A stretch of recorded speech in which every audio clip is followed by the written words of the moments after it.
Japonlar sırf onun kellesini almak için özel bir birlik kurdu. Sovyetler onu bir proje gibi işledi ve sonunda bu adam 25 milyon insanı dünyadan kopardı. Peki kim bu Kim Il-sung ve nasıl oldu da ölümünden sonra bile devletin başkanı olmaya devam etti? Haritaya baktığınızda bir tarafın ışıl ışıl parladığı, diğer tarafın ise zifiri karanlığa gömüldüğü o gizemli sınırın hikayesi sanılanın aksine sadece bir savaşla başlamadı. Bugün dünyanın en akıl almaz rejiminin mimarı ve en çok konuşulan devlet liderlerinden Kim Jong-un'un dedesi olan Kim Il-sung'un doğumu bir ulusun kaderi için milattı. Yıl 1912. Kore Japon botlarının altında eziliyordu. İşte bu baskı ortamında Kim Il-sung dünyaya geldi. Ailesiyle birlikte Mançurya'ya kaçtığında henüz bir çocuktu. Ancak kalbindeki öfke büyüktü. Çin okullarında komünizmle tanıştı ve eline silahı aldı. 1931'de Kore Komünist Partisi'ne üye olan Kim Il-sung, Japonların Mançurya'ya girmesinin ardından silaha sarıldı. Japonlara karşı dağlarda savaşan sert bir gerilla liderine dönüştü. 1932'ye gelindiğinde Mançurya'daki Japon karşıtı direnişin komutanı oldu ama Japonlar çok çetindi. 200 bin kişilik Koreli-Çinli direnişi bir lokmada yutmuşlardı. Lakin Kim Il-sung yaman bir savaşçıydı. Öyle ki Japonlar sırf onun kellesini almak için özel bir birlik kurmuştu. Bir yandan Çin'le savaşan Japonya, bir yandan da sömürgesi durumundaki Kore'nin boğazını sıkıyordu. Tüm Korelileri Japonya ismi almaya ve Japonca konuşmaya zorluyordu. Kim Il-sung'un ilk karısı Japonların kurbanı olmuştu. Kim Il-sung 1941'de hayatta kalabilmek için Sovyetler Birliği'ne Sibirya'nın soğuk topraklarına sığındı. Sovyetler Birliği bu genç savaşçıyı sadece misafir etmedi. Onu bir proje gibi işledi. Casusluk, sabotaj ve katı komünist ideoloji eğitimi verdiler. Kim Il-sung'un zihni artık tamamen Sovyet disipliniyle dolmuştu. Kuzey Kore resmi tarihi onun ülkeyi tek başına kurtardığını anlatsa da gerçekte 2. Dünya Savaşı'nın önemli bir kısmını Sovyetler Birliği'nde geçirdi. Ona Kızıl Ordu'da binbaşı rütbesi verildi ve Kore Birliği'nden sorumlu oldu. 2. Dünya Savaşı bittiğinde Japonya diz çöktü. Bu yüzden Kore sahipsiz kaldı. Amerika Birleşik Devletleri güneyden, Sovyetler ise kuzeyden Yarımada'ya girdi. Kardeş halk 38. paralel denen hayali bir çizgiyle ikiye bölündü. Kuzeyde ipleri eline alan Kim Il-sung 1946'da radikal adımlar atmaya başladı. Fabrikaları devletleştirdi, dinin sesini kıstı ve toprakları dağıttı. 9 Eylül 1948'e gelindiğinde Kuzey Kore resmi olarak kuruldu. Artık dünyada iki farklı Kore vardı. Biri demokrasinin yolunu tutan Güney, diğeri ise yüce lider kültünün temellerini atan Kuzey. Doğal olarak her iki tarafta Kore Yarımadası'nın gerçek temsilcisi olduğunu iddia ediyor, sular ısınıyordu. 1949 yılında Amerika kritik bir karar alarak Güney Kore'nin öncelikli güvenlik kuşağının dışında bulunduğu gerekçesiyle birliklerini çekmesi, Kuzey Kore'nin ateşini yükseltti. Amerika'nın taktik açıdan geri çekildiğini ve asıl niyetinin Güney'in kuzeyi işgali için zemin hazırlamak olduğunu iddia eden Kim Il-sung, iki Kore'yi birleştirecek kahraman olmak için kolları sıvadı. Kim Il-sung'un tek bir arzusu vardı. Tüm Yarımada'yı kendi bayrağı altında birleştirmek. Sovyet lideri Stalin ve Çin lideri Mao'yu bir baskınla Güney'i yenebileceğine ikna etti. 25 Haziran 1950 sabahı Kuzey orduları sınırı geçti.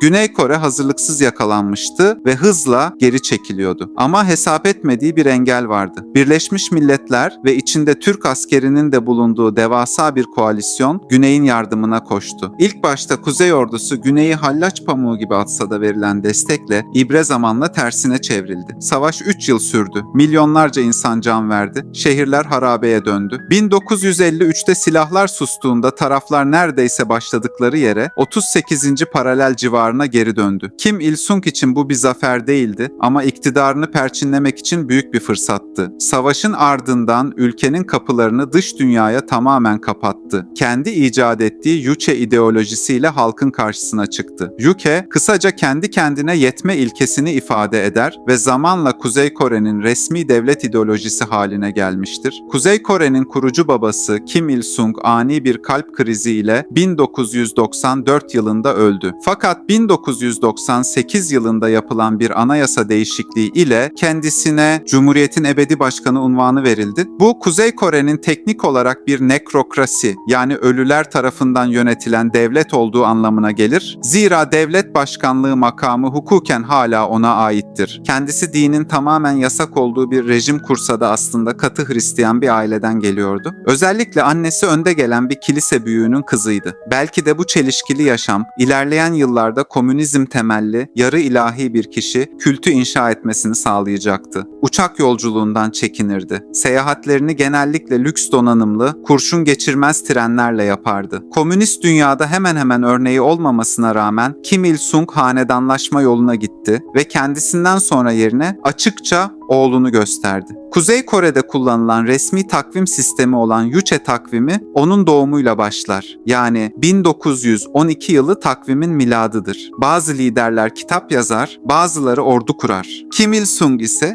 bir ülkenin hafızasını sinema perdesinde yeniden inşa etti. Kim Il-sung'a göre halkın bilincini şekillendiren en güçlü araçtı. Bu yüzden Kuzey Kore'de film endüstrisi tamamen devlet kontrolüne alındı ve propaganda işlevi ön plana çıkarıldı. Devlet onayından geçmeden çekilemeyen bu filmler gerçek hayatı olduğu gibi göstermek yerine ideal sosyalist insan tipini yaratmayı amaçladı. Bu anlayış Sovyet sosyalist realizmine dayanıyordu ancak daha katı bir lider merkezliliği içeriyordu. Bugün Güney Kore teknoloji devleri ve refahıyla göz önündeyken Kuzey Kore bir zaman tünelinde hapsolmuş gibi duruyor. Kim Il-sung'un attığı o temeller bugün torunu Kim Jong-un tarafından aynı sertlikle korunuyor. Bir halkın kaderi tek bir adamın idealleri uğruna yarım asırdan fazla süredir karanlığa mahkum edilmiş durumda. Kim Il-sung ülkenin kapısını kilitlemiş, anahtarı da denize atmıştı ve o kilit bugün hala kırılamamış durumda.